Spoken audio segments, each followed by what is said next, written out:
பங்குச்சந்தை பகுப்பாய்வில் கூறப்படும் காணொளியை காண வந்த அனைத்து நண்பர்களுக்கும் வணக்கம். பங்குச்சந்தையில் கூறப்படும் காளைய நிலை, கரடியின் மதிப்பு எந்த அளவுக்கு பங்குச்சந்தையில் தனித்துவத்தை ஏற்படுத்தி வருகிறது என்பதை பற்றி நமது காணொளியில் தெளிவாக சொல்கிறோம். பங்குச்சந்தையில் கூறப்படும் கருத்துக்கள் அனைத்தும் தனிப்பட்ட கருத்து, கல்வி நோக்கத்துக்காக மட்டுமே கூறப்படுகிறது. வாங்க காணொளி உள்ள போலாம்.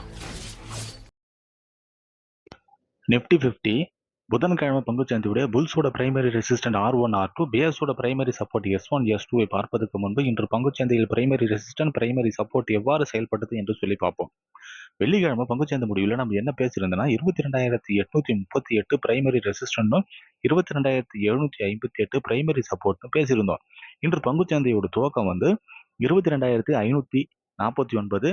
இது பிரைமரி சப்போர்ட்ல S1 S2க்கு கீழே தான் பங்குச்சந்தை துவக்கப்பட்டது. துவக்கம் கிடைச்ச உடனே காளைகள் S2ல இருந்து S1க்கு மேல போற மாதிரி முயற்சி பண்ணி அங்கிருந்து பிரைமரி சப்போர்ட்டுக்கு மேல போற மாதிரி முயற்சி பண்றாங்க. கரடிகள் தடுத்து நிறுத்தி S1 S2க்கு கீழே வராங்க. S2க்கு கீழே வரும் கரடிகள் காளைகளை S2க்கு மேல அனுப்பாம இன்று பங்குச்சந்தையோட முடிவு 22,331. இதை பொறுத்து புதன்கிழமை பங்குச்சந்தையுடைய புல்ஸோட பிரைமரி ரெசிஸ்டன்ட் R1 R2, பேஸோட பிரைமரி சப்போர்ட் S1 S2 என்னன்னு பார்க்கலாம்.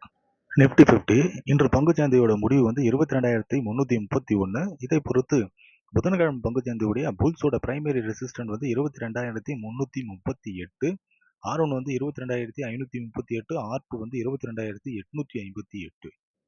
பேஸோட பிரைமரி சப்போர்ட் 22,258, S1 22,138, S2 21,758. பங்குச்சந்தை பகுப்பாய்வில் கூறப்படும் கருத்துக்கள், நிலை மதிப்புகள் உங்களுக்கு பிடித்திருந்தால் லைக், ஷேர், சப்ஸ்கிரைப் பண்ணுங்க. உங்கள் கருத்துக்களை கமெண்ட் பாக்ஸில் தெரிவிக்கவும். நன்றி.